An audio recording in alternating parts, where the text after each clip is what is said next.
On a sweltering June afternoon in Jacksonville, Florida, sheriff's deputies force open the door to a modest home. The air is thick with an unbearable stench and something far worse. Inside, they find the body of Tommy Kellum wrapped tightly in a rug. But the woman who lived here is gone. Within hours, investigators will uncover a trail of receipts, stolen cash, and a single train ticket, leading them on a manhunt that stretches from the heat of Florida to the chill of Pennsylvania. In the center of it all, a woman who refused to let divorce be the end of her story and decided to write the last chapter of another's.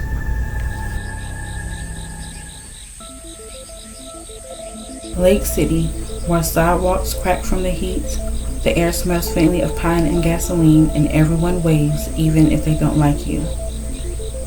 Tommy Kellum was the kind of man you could set your watch by. Up at dawn, coffee black as tar, long water before the sun crested the trees. A Vietnam vet, they say, though he never talked about it. He was 76 and lived in the same one-story ranch house he bought decades ago.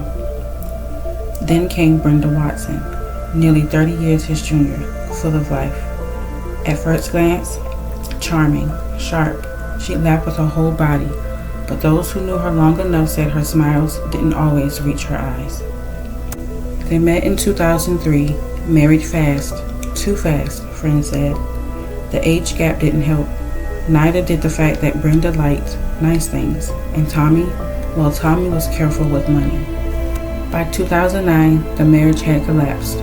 Divorce papers signed, and yet they still lived together. Tommy in the master bedroom, Brenda down the hall. It was a pressure cooker, one that would eventually explode.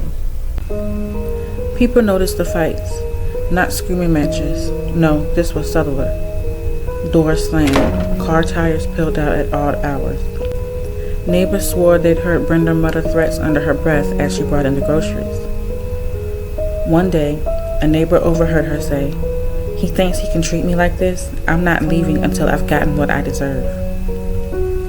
Tommy started locking doors inside his own house. He even put a padlock on the shed. To anyone looking in, it was petty, but to Tommy, it was survival.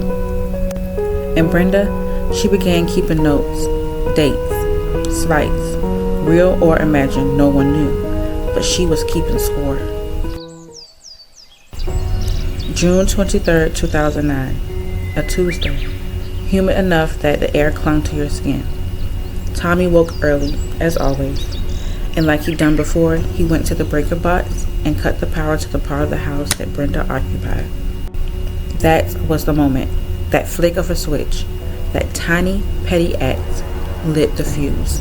Brenda went straight to the gun rack. She knew the .22 caliber rifle was there. She shot it before. Witnesses, if there had been any, would have heard 5 shots.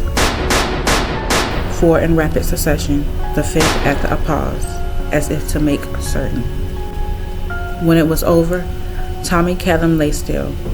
Brenda didn't cry, didn't call for help. She fetched a rug and began to roll him up. Here's where things get strange. Instead of panicking, Brenda left the house. She went shopping, bought cleaning supplies and another rug, used Tommy's debit card. Cameras caught her walking calmly through a Walmart in Milwaukee days later, caught full and sunglasses on. Why Milwaukee? That's where her family was. Some think she was running to them. Others think she was using them as a pit stop before fleeing the country. Police suspected she was headed for Canada.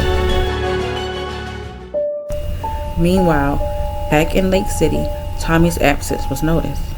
Calls went unanswered, neighbors grew uneasy, and then someone reported a smell. Police pieced the puzzle together quickly. Transactions, camera footage, and that truck. They knew it was his. They found her in Erie, Pennsylvania, calm, collected. She told them she had nothing to hide and claimed the shooting was in self-defense. But the investigators didn't buy it. The courtroom was silent when Brenda walked in. No jury, just a bench trial, one judge. The prosecution painted her as a calculating killer. The defense clung to the self-defense claim, but the evidence, it was heavy, too heavy. She was found guilty of second-degree murder, sentenced to 30 years in prison, parole not before 2039. Today, Brenda sits in a Florida prison. Tommy's house was sold. His chair sits empty somewhere gathering dust. And Lake City still talks about the case, still argues about whether she really believes she had no choice or whether she planned it all along.